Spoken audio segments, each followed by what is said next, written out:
Hey friends, welcome back to Dave and Sarah Travel. Today I want to share something that I honestly believe is one of the best decisions Sarah and I have ever made, and that is hiring a financial advisor. We waited way too long to do it, and looking back, I wish I had done it 10, 20, maybe even 30 years ago. 20 would probably have been perfect for it. Looking back, it seems obvious to me now that I should have hired someone back then. But if we had hired a financial advisor, I'm confident that we'd already be fully retired, have more money than we know what to do with. And as it stands, we're close. In all honesty, probably we could retire now. It is very close. The problem is that not being able to touch our 401k and Roth IRA and Sarah's IRA and all of the things until we're 59 and a half.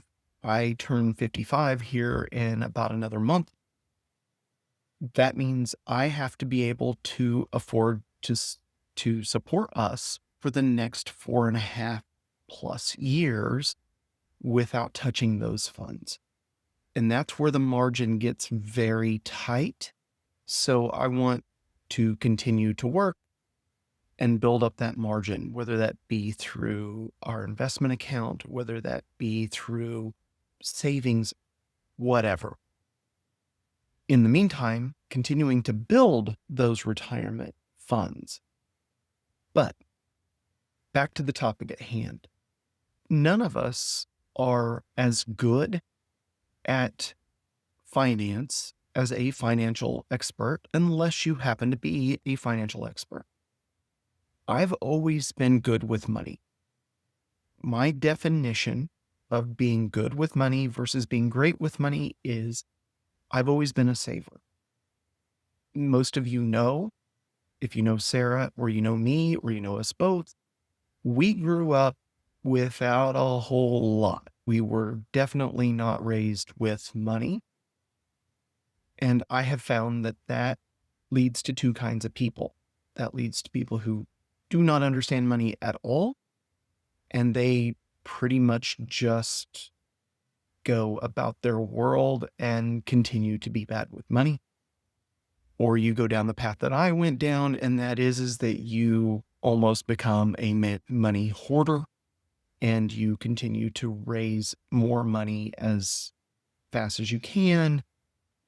The problem is that if you aren't trained, you don't become great with money. And the difference between good and great is that good means you save. Great means you know how to make your money make money.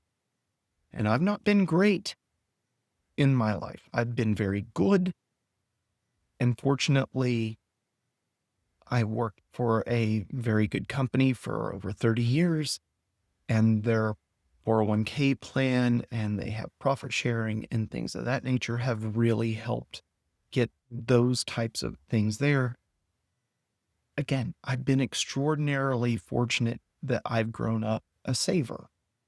I've maxed out my 401k at work for 15+ years, and that even includes, once I turn 50, the extra 401k money. All of that said, I never had an understanding of how close we were to being able to retire. So back in 2021, Sarah and I talked about hiring a financial advisor. And towards the end of 2021, we started interviewing financial advisors. We interviewed 3 different ones, one in Springfield, Missouri, and 2 here in Joplin, Missouri. And we got recommendations from close friends that have used financial advisors. And the recommendations led us down a path. And ultimately, we ended up interviewing a guy by the name of Lane Clevenger. And at the time, his business was called Clevenger Financial. It has since changed its name to Financial Integrators. And And this is not a paid endorsement. This is not, if you don't hire them, it makes no difference to me who you hire. This is more about letting you know that, in my opinion, I don't care where you are financially or what your goals are. If you get help, it will pay dividends for you in allowing you to get there quicker, faster, with less pain. When we started looking, as I said, we interviewed several different advisors, and I recommend you do the same. Do not just go with the first name you hear. Don't just go off my recommendation. There is no right answer that will fit everybody. Do your own homework. Ask smart questions. Find someone that will fit your personality, your goals, and your communication style. The way I talk to people, the way I am very coordinated, very focused, very organized, very plan-oriented, works really well with a guy like Lane. If I didn't have a clue, I would probably actually want someone who was way more rigid than Lane seems to be. Since I am the way I am, it's entirely possible Lane can be that rigid financial advisor. And in the last couple of years, Luke has also been a major part of our investment team, our planning team. And that leads me to another statement. Anytime you hear retirement planning, that coincides with financial, which is weird because retirement is about your lifestyle. It is not about money, but retirement planning is about the money to afford your lifestyle. So it's a little bit of a conflation of terms in my head, but it's still a vital, vital thing because let's say I retire at 60 years old, 5 years from now, say I retire and I live to be 95 years old. That means I have to have enough money and continue to make enough money to support myself for 35 years. That's nuts. 35 years is essentially what I've worked as an adult in my life. And that's a crazy amount of time. So you're essentially working for 1 year. For every year you're working, you're getting 1 year of retirement. So I have worked since I was 12, gotten paid since I was 12, but that's a different scenario. None of that money was saved. None of it went into a 401k. None of it worked towards our final mean. Back to our discussions. When we went to see the financial advisor in Springfield, it didn't quite fit us. It was a good solution, and I think we would have been successful. To be honest, I think we could have worked with any of the financial advisors that we talked with. We only spoke with fiduciaries. And before I get started going too deep down this path, a fiduciary is somebody who, by law, has to be in your best interest. They are being paid by you. They are not getting paid by third parties to push you to a solution. So if you are looking at a financial advisor, my suggestion is to only consider fiduciary advisors. Every fiduciary is a financial advisor, but not all financial advisors are fiduciaries. A lot of financial advisors have side agreements with investment companies or insurance companies or many different things. And in their mind, they're offering you up good services that they have researched and that everyone's going to win. They're going to get a little kickback. You're going to get a great deal. No harm, no foul type of a situation. The problem is that there's 10,000 solutions and they're narrowing you down to 3 that pay them something. So you'd be better off going with a fiduciary that will look at the 10,000 and say, here are ones that will work for you. Now, granted, every advisor is going to have a different level of sophistication. Not everyone has the work ethic. Not everyone puts the time in. You may find that some of these guys have 100 different clients, and somehow they all have the same thing. That's a lazy advisor.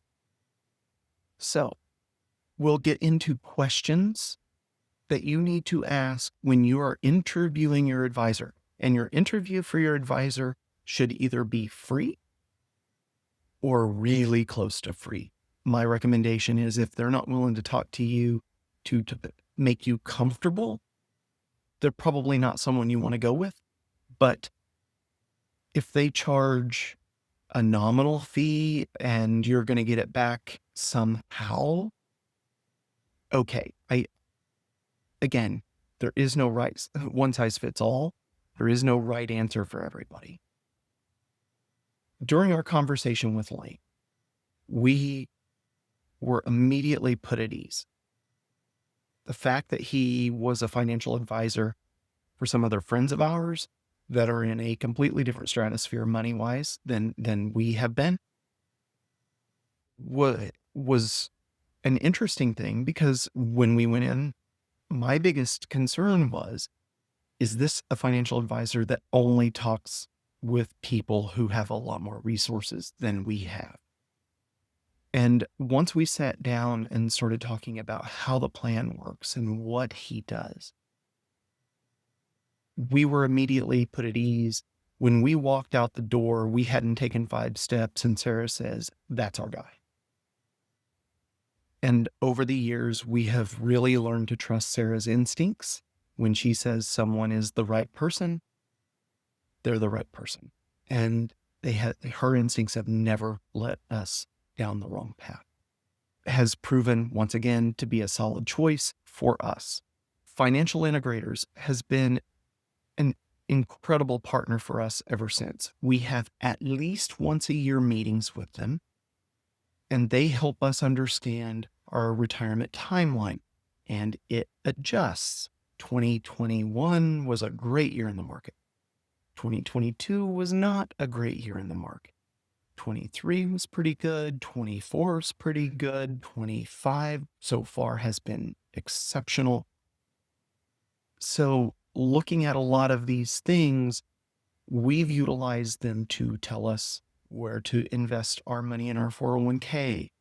We asked them if they had a good solution that we could utilize for managing and maintaining our Roth IRAs and Sarah's IRA. After she lost her job over a year ago, she had to move her 401k from her employer, and we needed someone who could monitor and maintain that.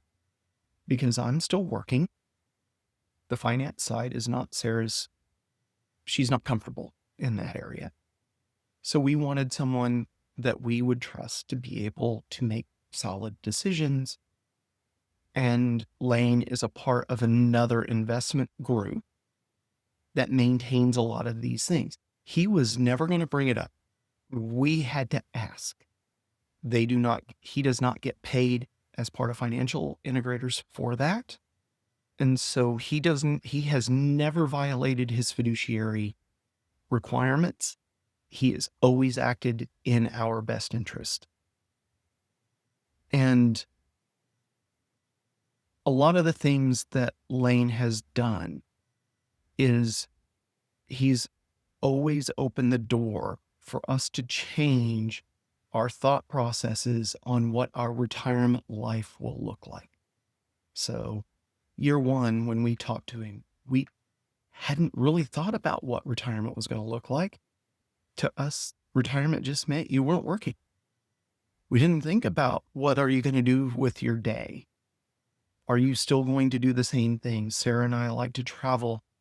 So in this plan, he put going to Europe for a month, going to Mexico for a month, going to Oklahoma State football games, doing the things that we do, just maybe to a different level, and understanding what our spend requirements were going to be, and all of those things. Then year 2, we came in. And by the way, year 1, after he asked for all the financial stuff, and believe me, it feels daunting to give someone all of your financial records. They want all of your statements from Social Security, from every bank that you have anything with. They want all of your 401k, if you've got a pension, if you've got personal investment, anything you have that has a financial implication. They wanted to know about rental property that we have. They wanted to know about our house and our current mortgage and all of the different things that we had going on so that they could know the full overall economic impact. And another misconception that people have whenever they start thinking about financial advisors is a person's 30 years old. They're like, I'm at least 30, 35 years away from retirement. That may be true, but you also might be looking to buy a house. You might be looking to open a business. You might be looking to get married, have children. A financial advisor can help you with every step along the way to make sure that you do not mortgage your future in order to be able to handle the things and hit your shorter term goals. Those are important aspects that you can get from a financial advisor, even if you are younger. Another aspect is that I have heard people say, well, I don't really have any money. I don't have wealth to worry about. That's kind of the point, is to make sure that you understand things that you can do to help you amass some savings, some wealth, be able to retire at some point, to be able to pay for your kids' college, do all of these things. That's the whole point of these. And if you have a good financial advisor that fits you, they will always be open to changing ideas. And so we started off with plan A. Then we started with plan B. Hey, what if we wanted to do these things? And then we have C, and now we have D. D is our slow travel lifestyle, where ultimately we sell everything and we just start traveling the world. That is plan D. I have no doubt that by the time we talk again in 2026, we'll probably talk again before then, but when we have our official year-end review, which happens after taxes and everything else, that we'll have a plan E, and they never balk at adding another plan into the software. And that also makes me feel extraordinarily comfortable and confident that I chose the right person. And again, this is not a paid advertisement. They do not know I'm making this video. I will not gain anything if you decide, hey, I want to talk to Lane, or I want to talk to financial integrators, because they are registered. They can talk to and help people all over the country. This is not I live in California, I need to hire someone from California. In fact, I will say, if you live in a highly expensive part of the country, you're probably better served hiring someone that lives in Joplin, Missouri, which is a very low cost of living area, because their fees are probably significantly less than what you would have to charge if you were in California or Florida, which is still fairly higher. It's a lot higher cost of living than Missouri, New York, Washington State, Washington, D.C., et cetera, et cetera, et cetera. The expensive areas, even big cities within Missouri, it's a lot more expensive to live than it is in this little town. So consider a remote person to handle your financials with the online things like Zoom, Teams, things of that nature, there is no reason to be locked into someone down the street. Fortunately for us, my financial advisor is literally across the street from where I work. So it makes it extraordinarily convenient. And we do have commonality. We know a lot of the same people. I won't say we run in the same circles, but there is a lot of commonality, which leads me to comfort. That might not be the case for you. I want to make sure that whenever someone is going through and listening to this, they understand the value. I'm going to include financial integrators information down in the description of this video. If you decide you want to contact them, that's fine. Contact them. Let them know that David Harrell sent you. Again, I will not get anything. There is no financial gain for me in the slightest in this. I want the people that care enough about us to be watching this video to also be able to make the most out of what they have, make the most money that they make their money work for them properly. And I do not believe that if you are not a financial wizard, that you can do that as well as a professional that has all this training will be able to do for you. Here are a few questions.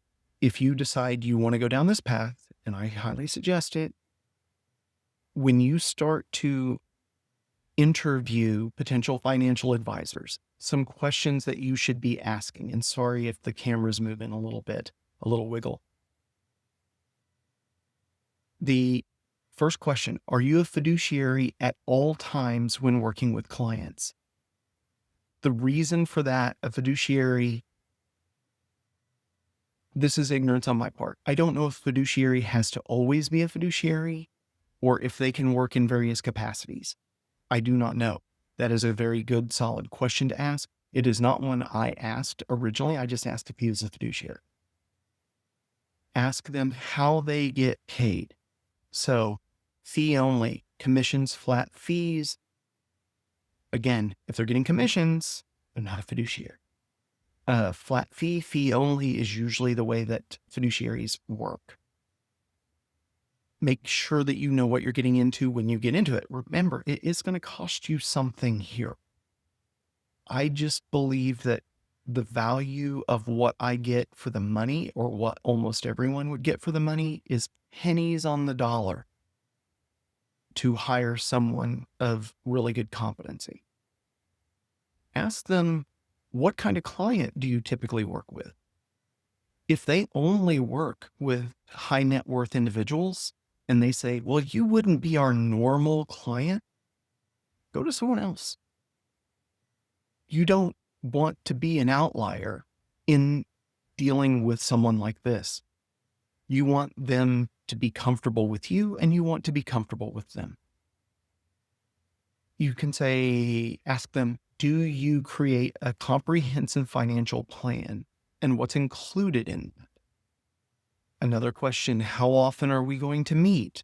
Can we talk in between? And how are those billed? If I just have a major financial change, for example, when Sarah no longer was working over a year ago, the very first people I contacted was Luke and Lane.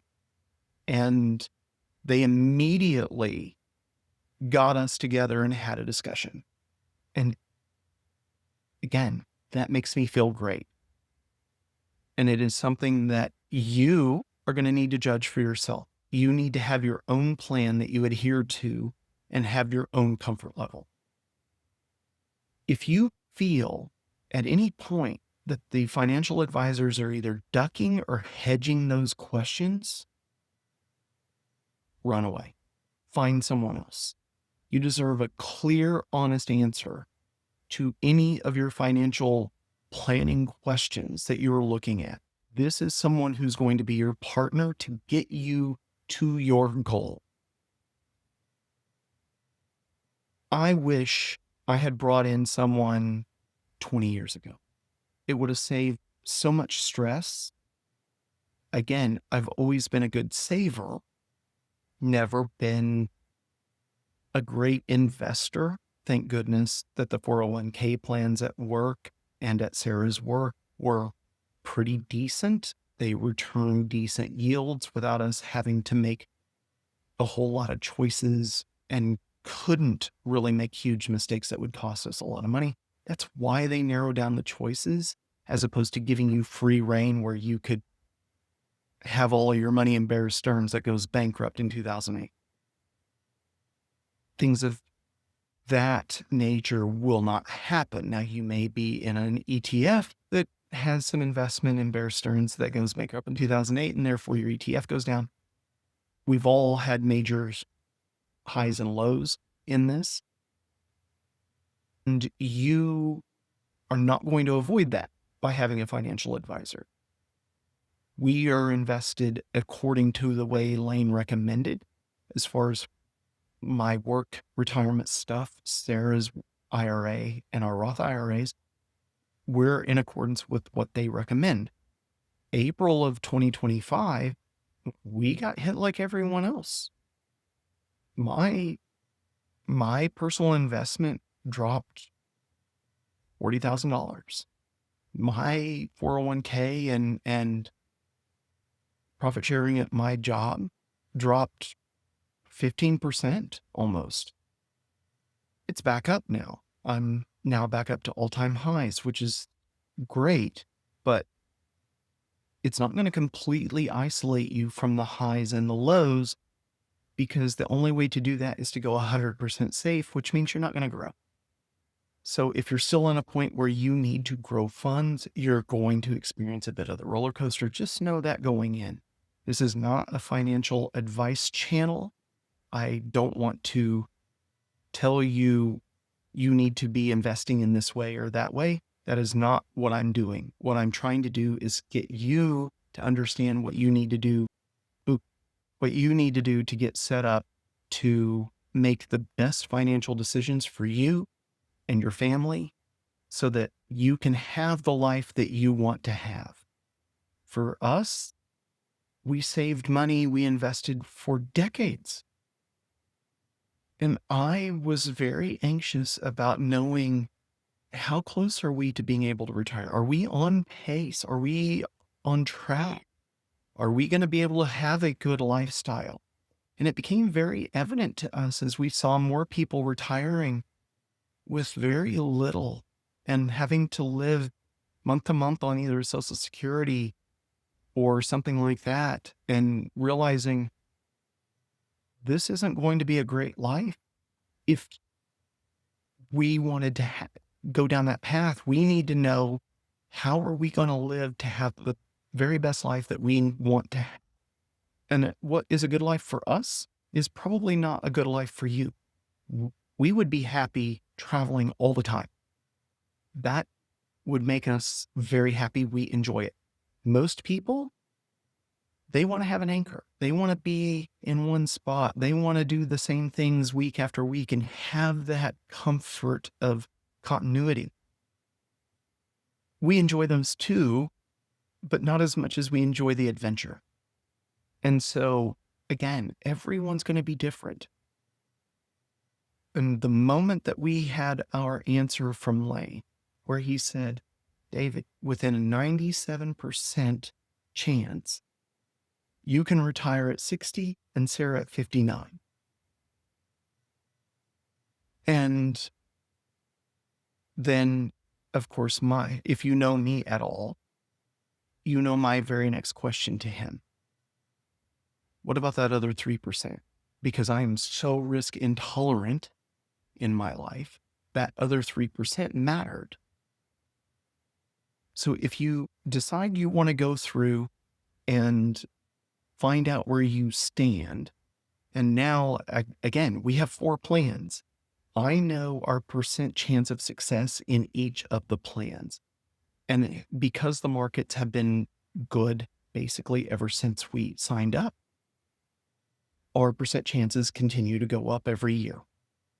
And that makes sense because we're getting closer to the goal And so hopefully it continues to go to a higher percent chance because we know he knows what our goal is and what it's going to take to get there.